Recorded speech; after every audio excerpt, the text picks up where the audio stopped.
Agent Kim reactivated ကိုကြည့်ပြီးမင်းသားကြီးဆိုကြီးဆက်ရဲ့အမိုက်စား action ကွက်တွေကိုတက်မှတ်နေကြပြီလားသူ့ရဲ့ယောက်ျားပိသားတဲ့ဆူရှာရှာအကြီးတွေထွားချိုင်းတဲ့ခန္ဓာကိုယ်နဲ့အသားချင်းထိမှန်တဲ့ action ပြကွက်တွေကိုထပ်ပြီးလွှမ်းဆွနေတဲ့ပရိသတ်တွေအတွက်ဒီနေ့မှာတော့မင်းသားကြီးဆိုကြီးဆက်ရဲ့သမိုင်းဝင်ထိတ်တန်း action ဇာတ်ကား၅ကားကိုစူးစီးတင်ဆက်ပေးလိုက်ပါတယ်ပထမဆုံးကားကတော့ဆိုဂျီဆက်ကိုအကောင်းဆုံး action မင်းသားအဖြစ်သက်သေပြခဲ့တဲ့ Rough Cut ပါဒီကားထဲမှာသူဟာတကယ်လက်တွေ့ဘဝကလူမိုက်ကိုင်းစတာတယောက်ဖြစ်ပေမဲ့ရုပ်ရှင်မင်းသားဖြစ်ချင်နေတဲ့သူအဖြစ်သရုပ်ဆောင်ထားပါတယ်ဇလန်ထဲမှာရုပ်ရှင်ရိုက်ကွင်းပေါ်က action ခန်းတွေကိုအတူရောင်တွေနဲ့မလုပ်ဘဲတကယ်လက်သီးချင်းအစစ်အမှန်ချကြမယ်ဆိုတဲ့သတ်မှတ်ချက်နဲ့အတူကြမ်းတမ်းပြီးသရုပ်မှန်ကြတဲ့ရိုက်ချက်တွေကိုမြင်တွေ့ရမှာပါ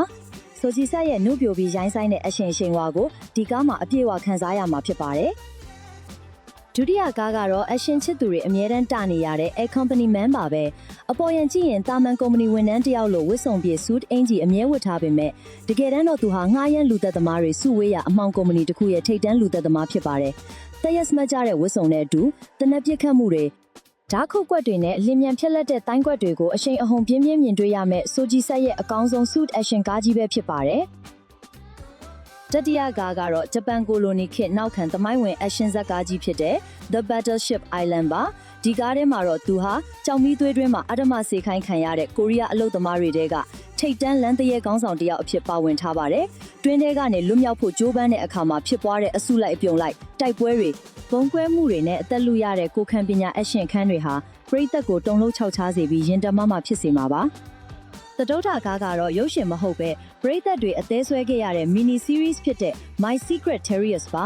ဒီကားထဲမှာတော့သူဟာကဘာကျော် NIS ရဲ့ထိပ်တန်းလျှို့ဝှက်အေဂျင့်ဟောင်းတယောက်ဖြစ်ပါတယ်အပြစ်အခတ် action ခန်းတွေလျှို့ဝှက်စုံစမ်းထောက်လှမ်းမှုတွေအပြင်ဘေးအိမ်ကကလေးတွေကိုထိန်ရင်ကြုံတွေ့ရတဲ့ဟာသားနှောတဲ့အခန်းလေးတွေပါတွဲဖက်မြင်ရမှာမို့ဆိုဂျီဆက်ရဲ့ချစ်စရာကောင်းတဲ့ပုံစံနဲ့စမတ်ကြတဲ့အေဂျင့်ပုံစံကိုတပြိုင်တည်းမြင်တွေ့ရမှာဖြစ်ပါတယ်နောက်ဆုံးနံပါတ်5ကတော့ပြီးခဲ့တဲ့2025ခုနှစ်ကမှထွက်ရှိထားပြီးမင်းသားကြီးရဲ့အမှောင်ဘက်ချမ်းကရက်ဆက်ကြမ်းကြုတ်တဲ့ gangster action ကိုပြန်လည်မြင်တွေ့ခဲ့ရတဲ့ Mercy for None ပါပဲသူရဲ့ညီဖြစ်သူလျှို့ဝှက်စမ်းကြဲစွာလှုပ်ကြံတက်ဖြတ်ခြင်းခံရပြီးနောက်တရားခံကိုလိုက်လံရှာဖွေရင်းတယောက်တည်းနဲ့ဂိုင်းတစ်ခုလုံးကိုအမြင့်ပြတ်ချေမှုန်းမဲ့ဂယုဏတရားမရှိတဲ့သွေးအေးလက်စားချေပွဲကြီးဖြစ်ပါတယ်ဒီကားတွေကအသားချင်းထိမှန်တဲ့လက်သီးကွက်တွေဓာတ်ခုတ်ကွက်တွေဟာကြည့်ရတာတကယ်ကိုထိမိစိတ်နေတာဖြစ်ပါတယ်ကဲ Agent Kim reactivated နဲ့အတူမင်းသားကြီးဆိုကြီးဆက်ရဲ့ဒီ action ဇာတ်ကားကောင်း၅ကားထဲမှာတငယ်ချင်းတို့အကြိုက်ဆုံးနဲ့အလွမ်းဆုံးကားကဘယ်ကားဖြစ်မလဲ comment မှာမျှဝေပေးခဲ့ကြအောင်နော်ဗီဒီယိုလေးကိုလည်း like and share လုပ်ဖို့မမေ့ပါနဲ့အောင်နော်အားလုံးကိုကျေးဇူးတင်ပါတယ်